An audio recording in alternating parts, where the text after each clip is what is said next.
maanta ayay ku beegnayd maalintii ugu dambeysay ee wasaaradda waxbarashada iyo sayniska Soomaaliland iyo dugsiyada gaarka loo leeyahay iyo weliba kuwa dawladdu ay ku go'aamiyeen inay noqoto maalinta ugu dambeysay ee laga fulinayo guud ahaanba dugsiyada dalka ka jira habraacyada kala duwan ee wasaaradda waxbarashada iyo sayniska Soomaaliland ay uga taxadarayso xanuunka COVID-19 kulan warbaahineedu magaalada Hargeysa ku qabtay wasiirka wasaaradda waxbarashada iyo sayniska Jamhuuriyadda Soomaaliland Mudane Axmed Maxamed Diiriye Toorna ayaa waxa uu sheegay in wasaaradda waxbarashada iyo sayniska Soomaaliland ay xaqiijinayso sida ay u hirgaleen habraacyadii iyo qodobadii awaamiirta ahaa ee ay ka soo saartay xanuunka COVID-19 isla markaana ay ku ogeysiisay dugsiyada dalku inay ku hoggaansamaan dhammaan qodobadaasi.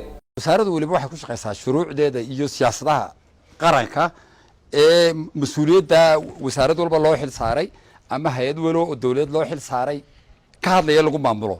marka wasaaradda waxbarashaduna waxay ku shaqeysaa sharciga waxbarashada iyo siyaasadda waxbarashada iyo habraacyada kale ee u degsan oo uu ka mid yahay habraaca COVID-19 qaybta waxbarashada qusaysa. marka wasaaradda waxbarashada oo matalaysa guud ahaan waxbarashadii Soomaaliland oo dhan iyo dugsiyada gaarka ah iyo kuwa guud aan idhaahday goobaha waxbarashada gaarka loo leeyahay goobaha waxbarashada guudba waxa aanu qabsanay maanta inay noqoto maalintii ugu dambeysay ee si toos ah loo wada fulinayo awaamirta iyo shuruucda waxbarashada. waxa ka mid ah marka waxyaabihii lagu heshiiyay oo ay tahay maanta kadib inaan lagu arag goob waxbarasho. waxa ka mid ah arday waliba markuu waxbaranayo uu fasal ku jiro inuu helo space ama duulalaati maran oo 1 mitir oo laba jibaaran ugu yaraana. taa macnaheedu waxa weeye hadduu fasalku yahay 46 mitir oo laba jibaaran 45 arday ugu badnaan baa geli kara.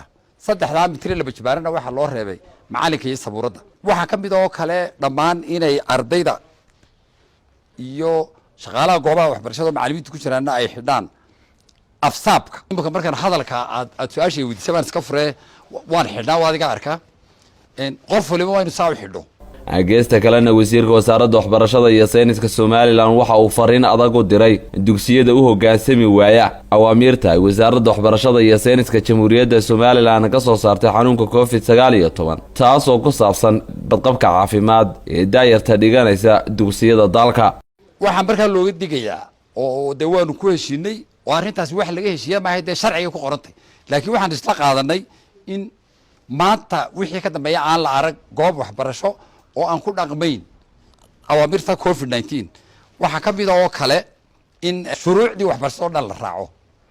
waxa ka mid ah inaanu dugsigu aanu ka iibin karin si hadduu ka iibiyana aanu si qasaba kaga iibin karin ardayda aanu kaga iibin karin buugaag imtixaan maxaan ku idhahdaa lacag kale oo aan hayn lacagta fiida. had iyo jaraale dugsiyada gaarka ah dee dadku waa dugsiyadeenii haddana cabashaa ka jirta. cabashadaas waxna waa xaq loogu leeyahay waxyaabaha qaarkood dad iyaga xaq u leh. imika waxyaabaha xaq aanay xaq u lahayn waxa ka mid ah inay buugaagta iskuulka ka iibiyaan inay cuntada iyagu iskuulka kaga iibiyaan. guideline baa la sameeyey sidii aan isku raacnay habraac baa loo sameeyey nus saacaha. habraacana waa lala wadaagayaa shalay buu soo baxay fikirkooda ha ka dhiibtaan ilaa inta habraacaasi uu soo baxayna waxaa lagu soconayaa amarkii hore ee ahaa in ardaydu ay meesha ay rabaan ay nusaaca u doontaan. waxa qura ee ka reebana laga reebi karaa dee waa carruurta yarane tusaale ahaan fasalka afraad iyo wixii ka hooseeya. dhinaca kalena waxaa loo sheegayaa maamulo kasta iyo macalinka loogu soo galo isaga oo dhigaya fasal aan awaamiirtii raacin oo 45 wax ka badan u dhigaya ama carruurta aanay afsaab xidhnayn ama waxyaabo kale lagu arko dee macalinkana tallaaba laga qaadayaa maamulahana tallaaba laga qaadaya. ardaydana waxaa looga digayaa waxaan maqlayaa hadallo soo baxayo ardayda inay qaar ka faa'iideysteenoo markii la yidhi saacahooda meeshay doonaan bay ku cunayaan lama dili kara ardayda la yidhi waanu baadhaynaa laakiin ardayga lagu arko inuu qaadan waayo isna awaamiirta iskuulkiisa ee sharciga waafaqsan dee isna sharci darru jabiyey sidaa ha ogaado. waalidkuna dee ha la socdaan carruurtooda. marka iskuulladu waa wada ku weynii laakiin nin waliba waa inu raacaa amarka. ugu dambeyn waxa uu wasiirka wasaaradda waxbarashada iyo sayniska Jamhuuriyadda Soomaaliland dugsiyada ogeysiiyey in ay sameeyaan wadooyin ay maraan dadka baahiyaha gaarka qaba. waxa kale oo iskuulada u sheegaya in awaamirtii oo golaha wasiiradu soo saaray ay ka mid tahay goob kasta oo waxbarasho inay yeelato meel ay mari karaan dadka baahiyaha gaarka qaba. sanad dugsiyeedka soo baxda goobaha waxbarashada gaarka iyo kuwa guudba waxa loo sheegayaa inay waajib tahay in laga helo meel caruurta baahiyaha gaarka qabta ay maraan iyo musqulo caruurta baahiyaha gaar qabta u gaaro isticmaali karaan.